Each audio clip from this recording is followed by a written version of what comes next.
So it's been the launch event of the Centre for Physical Activity, Health and Wellbeing that's housed within the School of Sport, Health and Exercise Sciences.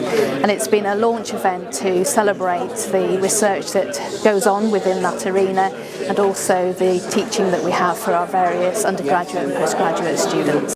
There's actually 3 labs. We have a main research lab and we have a number of treadmills, exercise bikes, a tilt table that explores responses to changes in blood pressure, and then we have 2 smaller labs, one that's a muscle functioning lab and one that's an exercise lab.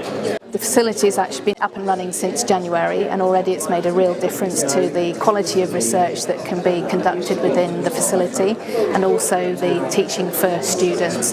And it's a large area, and one of the strengths of the degree programme here is that you might have a maximum of 30 students having hands-on experience of doing physiological assessment and testing, and actually having research-informed teaching. So this is a demonstration of a piece of equipment that we actually use in the renal unit to train patients during their hemodialysis treatment. So today we have a student who's doing the demo for us, but the equipment's been designed so that it will actually fit any dialysis chair so that any patient can access it in any renal unit throughout the UK. The benefits of having this type of treatment and this type of exercise during their treatment is that it can potentially improve the patient's quality of life. So the patients suffer from reduced functional capacity and the ability to complete their daily activities of daily living, and the idea is that by exercising they'll be able to enhance that, and that will have an impact upon their quality of life. So today I've been demonstrating carotid ultrasound. So we've been looking at the carotid arteries, which are these very large arteries that take blood to the brain. Now in certain individuals, so for example people that are older or that have an increased risk of cardiovascular disease, these arteries start to become narrowed because the walls of the artery become thickened.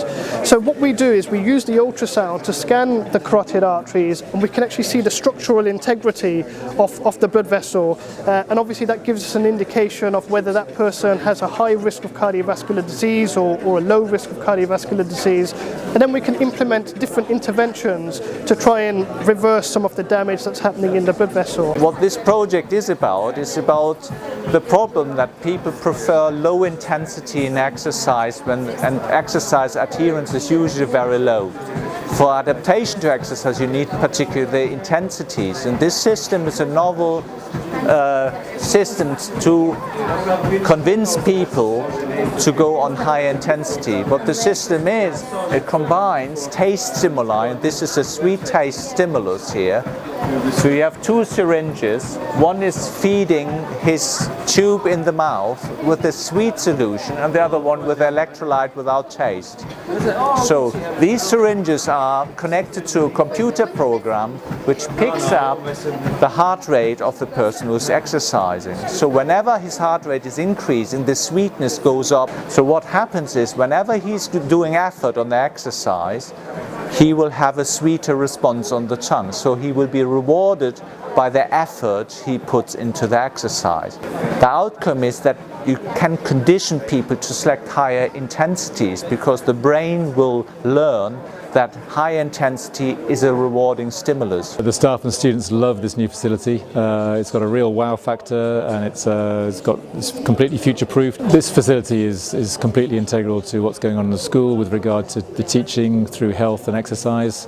The centre also is really what the future of health and exercise is all about, in the sense that in 100 years' time mankind will look back on today and will think, why were they not viewing exercise as important? And this is really about exercise for health and well-being. That's what the centre's name is, and that's what it's about. There's been a very long involvement going back to the 1970s, and with some fantastic work that's been done where NHS staff, our patients and academic staff come together to use sports science to help individual conditions and to transform care, really. And obviously that's good for the staff that get the experience and the training and development. It's good for the patients, it's good for the students that come to learn. So I'm delighted to be here in this fantastic centre, and I'm sure it can only help us going forward.